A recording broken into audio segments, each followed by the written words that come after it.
you, sir, for that beautiful thing you have done. You have done half of the work for me. Yes, so. Thank you, Yes, sir. so. That was a good one. Even on the basis of this, we can equally ask if there's any question. We go ahead, but let me. Thank you, sir. We must hear the voice of the author. Yes, I want to appreciate the presence of those who are already with us, Prof. Adiogu and Daddy John Adesoy. I can see them, and so many. You are welcome. As you've heard, the title of the book is as Social Critics, the Role of Prophets in Nation Building. The date of publication is 2015, and the publisher, Promac Communications Limited, Shomolu, Lagos, and the number of pages, 52. We have 52 pages. And the author is the person speaking to you, Brother Cletus Sog. Opening remark.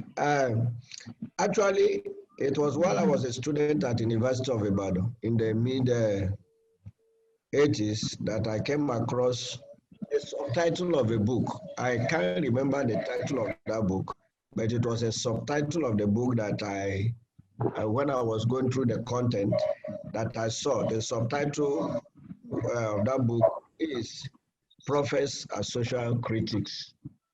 And I couldn't read the book that I went back another time when I went to the library. I couldn't actually get the book to read. But that title, Prophets as Social Critics, was captivating and revealing. And since then, it is stuck on my mind. Imagine in the 80s until 2015 when I published this book that I didn't forget that titles, Prophets and Social Critics. It was like, what? Prophets and Social Critics? Like as our brother said, I was always thinking that the prophets were just there to tell, thus says the Lord. So the result of that is this book, Prophets and Social Critics, the Role of Prophets in Nation Building. It has been my desire to explore means of demonstrating the relevance of the Christian faith in the development of nations and the relevance of constructive criticism in national development. I've been thinking, apart from getting people saved, what other ways can we contribute to national development? And what is the role of constructive criticism in national development? It is a thought that not everybody has seen the relevance of such a role in the national development. So the task of nation building is a collective responsibility of all citizenry, especially, I use the word, especially for Christians. This, however, does not mean one must agree with all the happenings in the nation. There is a place for critical questioning with the purpose of building one's nation. Patriotism entails commending what is great about our country, criticizing what is wrong about our country, and recommending the way forward. These three are essential. I will still mention them again briefly. Commending what is great, criticizing what is wrong, and recommending the way forward.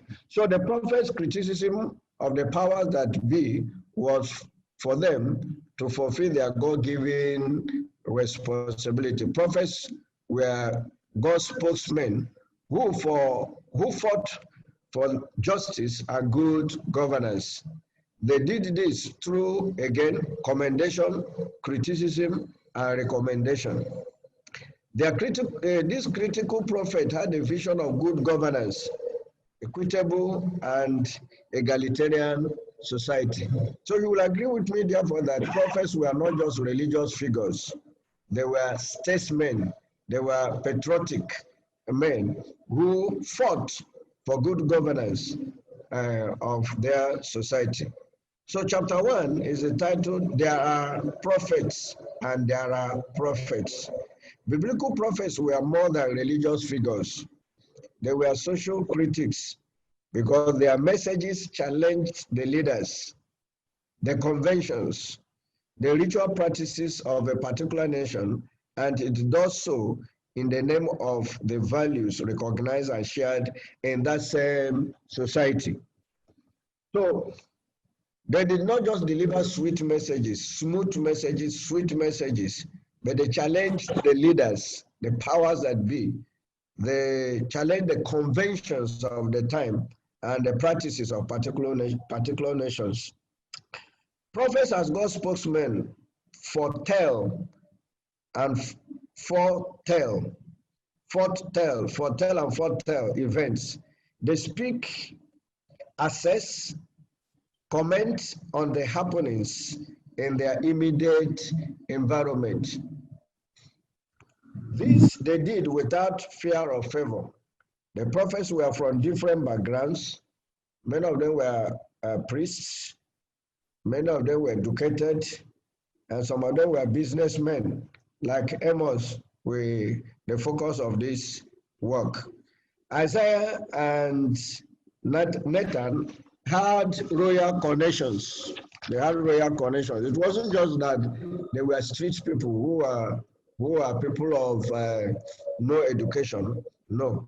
However, they detached themselves in order to denounce the sins of the nations. Yes, even Isaiah, who was a royal prophet, and Nathan, who had the occasion to deal with David, were men who detached themselves. And that's a general thing which I discovered, that for one, to really speak to authorities, condemn or criticize authorities, such a person must be detached from the powers that be in one way or the other. But there were the first prophets who prophesied only what their paymasters wanted to hear. Their motivation was materialistic.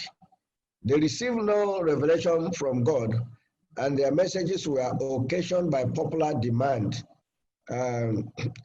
Jeremiah will tell you about the false prophet. He described them as people who never had the privilege of sitting at the council of God, watching the proceedings in order to report what they saw. But they were prophets for pay. They delivered smooth messages which offended nobody because they made no moral demands. The covenant laws were the foundation of the messages of the prophets. The covenant law, we are talking about the law of Moses. In other words, the prophets were also preachers. They preached from the law, the Torah.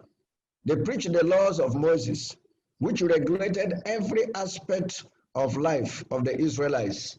Aspects such as marriage, such as family life, such as relationships, businesses, governance. Everybody, including the kings, were to be subjected to the law of God. And that makes Israel as a nation different from other nations around them. Israelites, whether their king, whoever he was in that society, must be subjected to the king. It's not like other kings that could do anything they like, and those who were lost to themselves. But every Israelite, whether king or priest or the people, were all subjected to the law of Moses. So what the prophet did, critical prophet did, was to make this law as the basis of their pronouncement. So anybody that contravened the law was condemned by the prophets. Thus the prophets confirmed, interpreted, and applied and insisted on the observance of the laws of Moses. Prophets were raised at critical points in the life of their nation.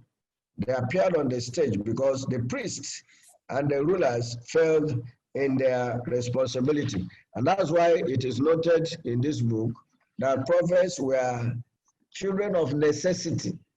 If not for the failure of the kings to do what is right, if not for the priests who perverted justice, there wouldn't have been need for social or critical prophets.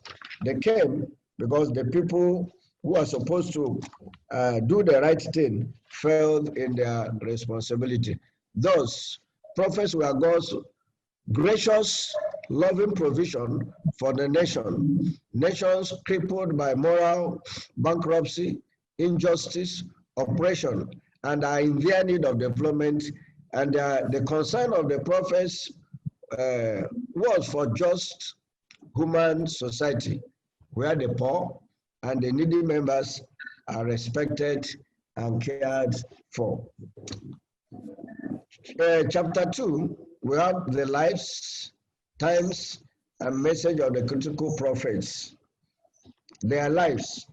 To understand the message of the prophets, especially the 8th century prophets, there is need for us to study at that time. And to do this calls for a study of the texts of the prophets in particular, and that of Amos. Amos was of the southern kingdom. He was a shepherd and a farmer called to minister in the northern kingdom. Unlike the office of the king and priest, that of the prophets was by call and not hereditary, and there was no provision for their upkeep like the priests and the kings. Okay, now many of the prophets, like Amos, he told us that he was not even a son of a prophet. It was God who called him to be a prophet. And priests, there were provisions for them in the law of Moses for their upkeep. The people were to pay tithe. The tithe was for the upkeep of the priests. The kings, there were provisions meant for them.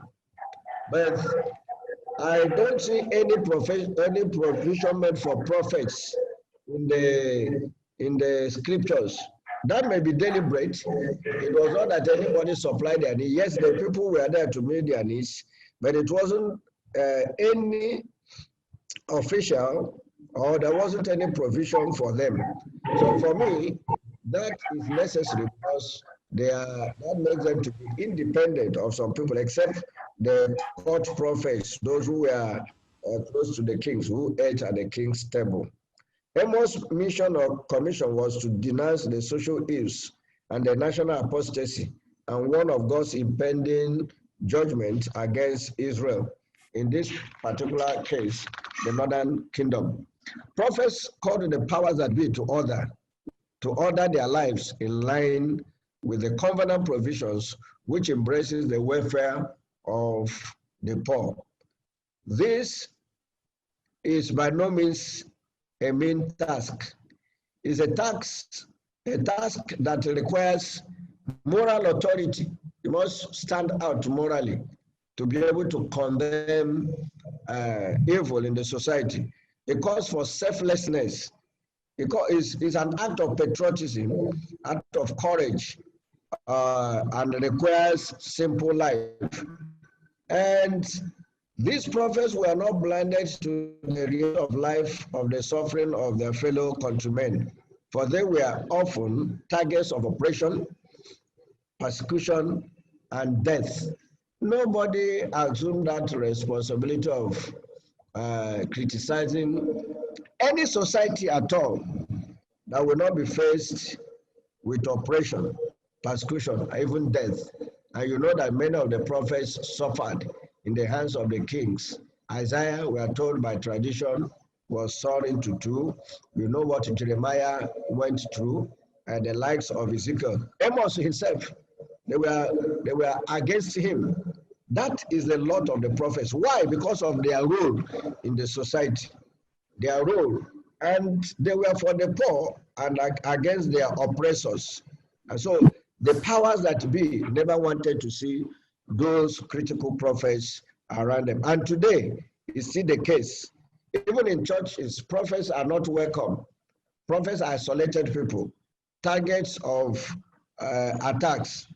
The prophets were on the side of God, who hates oppression and is always on the side of the downtrodden. God is a God of the poor. And so prophets were on the side of God, and inevitably they were on the side of the poor, the downtrodden.